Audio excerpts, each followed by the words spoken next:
Hi, this is Ed, and as you can see, you're in the studio of Global TV Talk Show.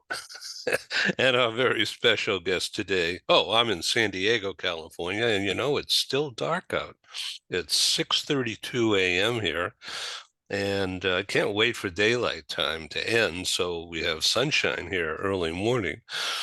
Our very special guest today is in Stuttgart, Germany, Stefan Henkel.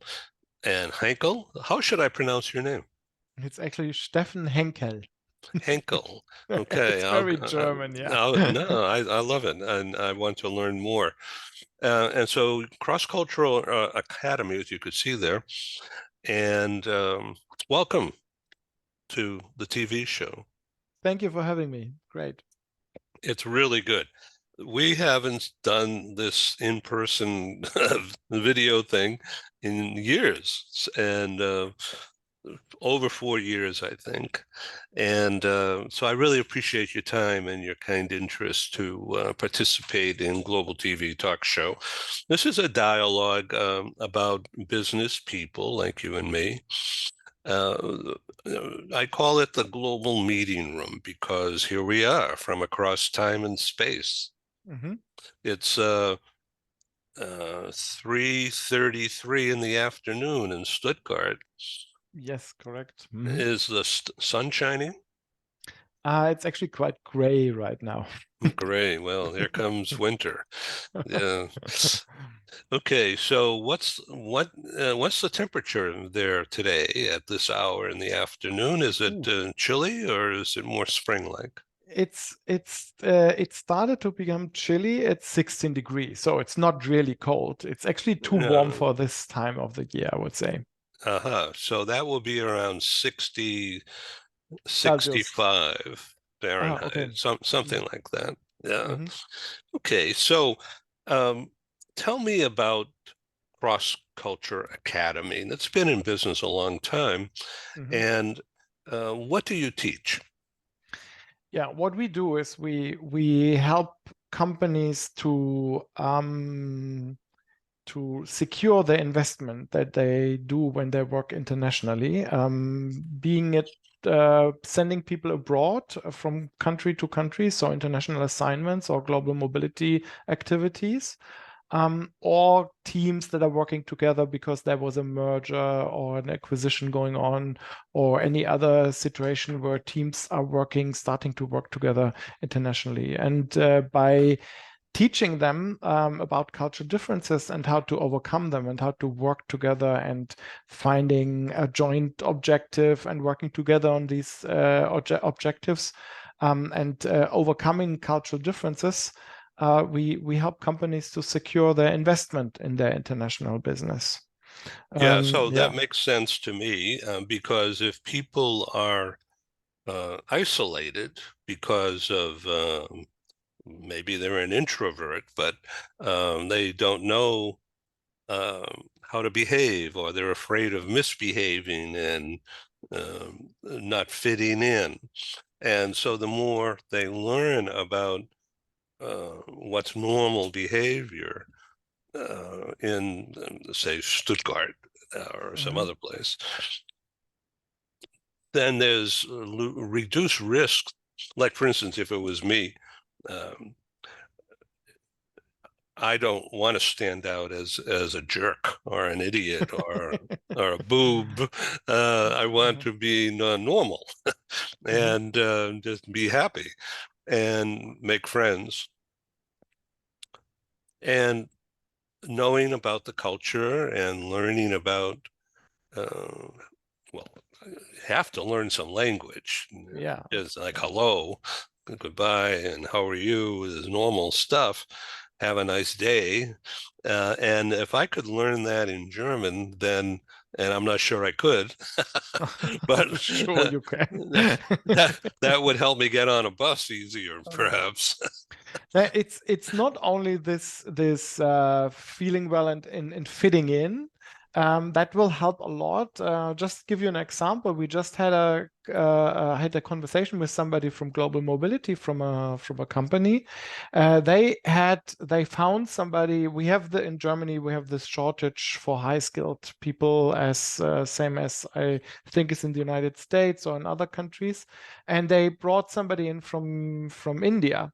High expertise in IT, and she came here. They found her, they onboarded her, and so on and so on, and brought her into her new apartment near Frankfurt. So everything was nice and shiny from the outside. But after 4 weeks, 5 weeks, she decided to quit and go back home to India because she doesn't like it the way everything happened in Germany. And this cost the company like 50,000 euros, which is like 50,000 US dollars around roughly right now as well.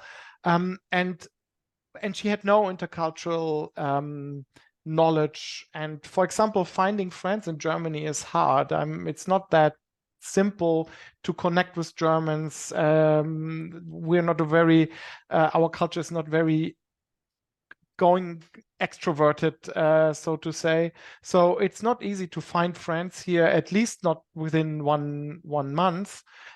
So by giving her some perspective about the culture and how differences are in Germany in comparison to India and so on, I guess she would have been less would have the chance that she would have stayed here would have been much bigger than it was by not knowing anything about the culture. It has so much to do with expectations, for example, and adjusting these expectations and make clear what she can expect while being in Germany. And it takes time, and then you will find friends, but it's not easy in the beginning. So this is really, they spend this enormous amount of money and now they have nobody and they have to find somebody new.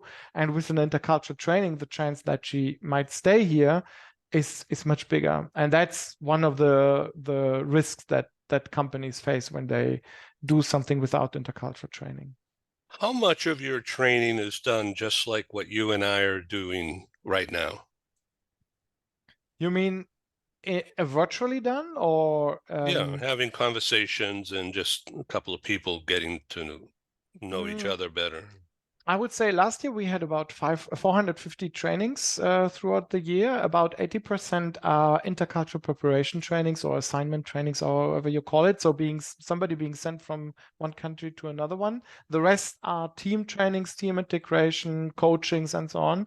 But these and 70% of these preparation trainings are done virtually. The rest are done face to face these days, and oh, it's more than just conversation. We expect our trainers to work with methods interactively, using role play and so on, so that how we always say it, brain, heart, and hand. All of these three things has to be addressed in a training. So you get new knowledge, you have to think, you can try something, so you can do something with your hands, which is like making a role play and trying something, and also having case studies that you discuss, which is hard, and your feelings are involved. So this is how a training is usually done, but it is very often a one-to-one or a trainer with a family situation.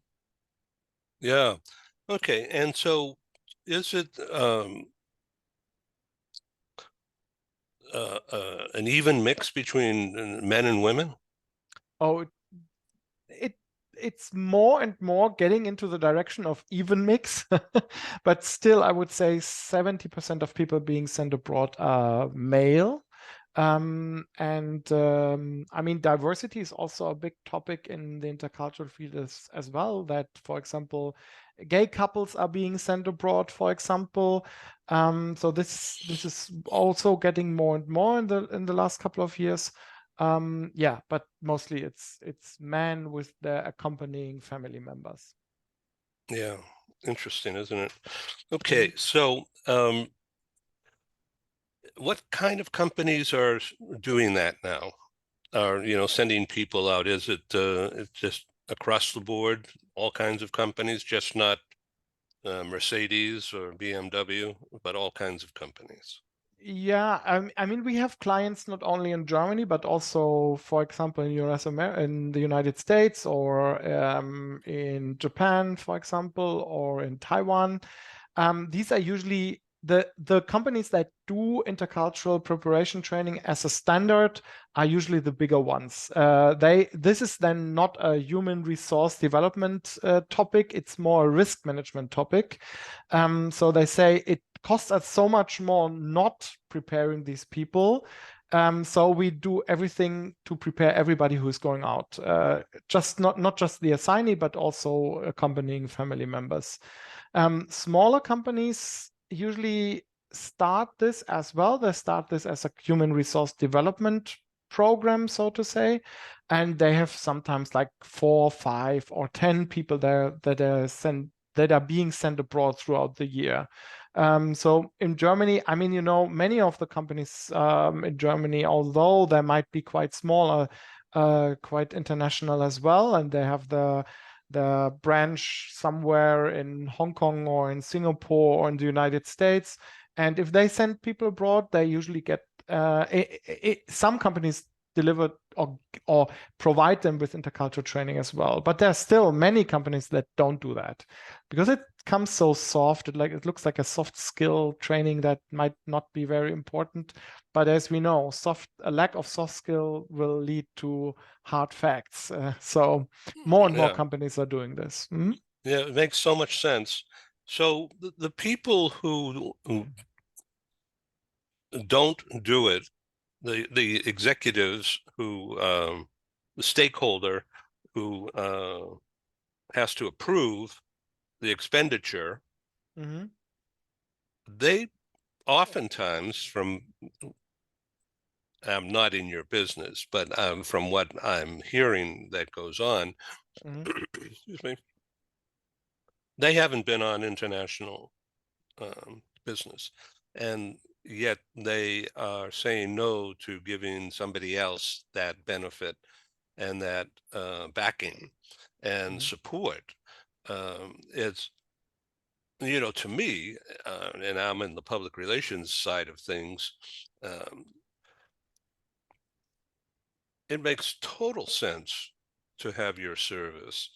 And I've been told by Japanese business people that they would never, ever send an employee outside of Japan without absolute guarantee that they are prepared mentally, educationally, culturally, Mhm. language, at least to a minimum extent, and certainly culture, and about behavior and how to overcome intercommunication difficulties in a Mhm. pleasant way.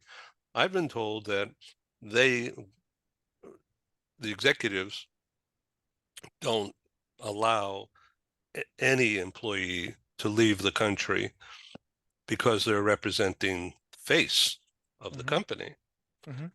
not just personally, but the company. And so it's a huge financial, cultural risk that goes right to the bottom line. And I think the Japanese are smart Mhm. to hold back until the people are ready. Mhm. Yeah, that's true. I mean, I don't really know about how the situation about intercultural training is in Japan. As far as I know, it's become more and more of a topic in many countries. It used to be something. I mean, the whole research of that started in the United States because you have cultures within your country for hundreds of years now, and then it came to Europe, this research as well. And as far as I know, that Germany was also on the forefront of that. I mean, because of our history as well, that we have to talk about our culture and how to deal with that.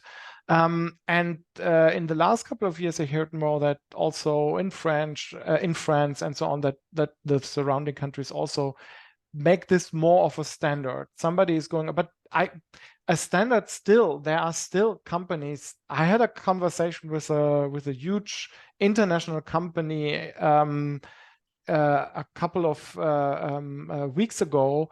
They are sending abroad like 300 people a year, and they don't do anything for them. So I don't really understand why, because I mean, if nobody complains, then they think everything is okay. But usually you don't see all the costs that are involved with the lack of intercultural training. You just don't know it. You don't know how many clients somebody already repelled because with having a lack of intercultural competence. So you don't really know about the opportunity costs that are involved. But it's still happening that there are many companies that are not doing anything about that.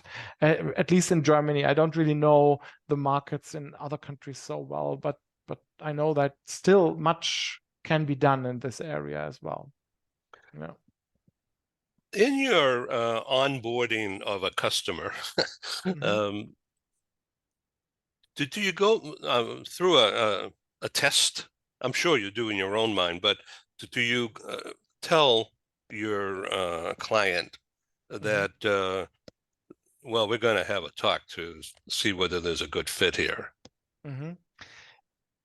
I mean, I'm not delivering the trainings. The trainings are delivered by one of my trainers because we need this country expertise and also the industry expertise. So we're looking into who is the right trainer for each individual that is going to be sent abroad. But and very often it's a conversational thing. So they talk with each other, and then we put together an agenda or a program for the day that is most fitting or most beneficial for a certain person who is being sent abroad. But we also use some tools, or we have some tools that we can use that involve a questionnaire with a report in the end where you can compare cultures, and you see the comparison of the cultures, but also the individual trait. For example, whether somebody is more on the relationship side of doing business and working together, or on the task side. And Germans are very much on the task side, so the relationship seems to be not so important, whereas many other cultures are more on the relationship side. And then there's my personal thing going on somewhere in between. So we have this what is the general situation about people of one culture, and then the personal part. And by having this questionnaire and then a scale where you can see the two cultures in general, and then your personal, where you are in the personal on the scale, that helps a lot to make visible the differences, and figuring out how do I find ways to overcoming this gap that might be in between these cultures or me personally. And we use these tools a lot in the last couple of years. They're becoming better and better, and there were all tools that were not so helpful, but the new ones are very good, and we use them heavily because they're so, they make it so easy to understand. It's becoming from the abstract to something very specific, and that, yeah, we use these tools. Okay, if we could just describe for a couple of minutes what one of these tools is. You mean more than I just Yeah, what yeah. I can you mean, explain, dig please? down, like, okay, like take me. Let's say I'm going to go on assignment in Stuttgart. Okay.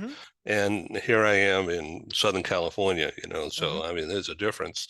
So what kind of a tool should I expect to be able to use, or what kind of a tool would you expect me to master in I order mean, to be a successful client? oh, yeah, now it's a little bit different kind of question. What I would describe is something that, or what I just described is something that I would ask you to do beforehand, and then it helps me to understand what are your main differences with Germans and also similarities, and then we talk about this. And when it comes to in general, I cannot say something about you personal right now, which is a very important part of the training as well, but it reveals itself throughout the training as well. And what might be I mean, for example, dealing with different perspectives of time. There are cultures that really like to do one thing after another, step by step, and not involving many things at the same time. And there are other cultures that have no problem with doing many things at the same time. At least it looks like that. And if you come to Germany, people have the tendency to do one thing at a time, and they don't really want to do too many things at the same time.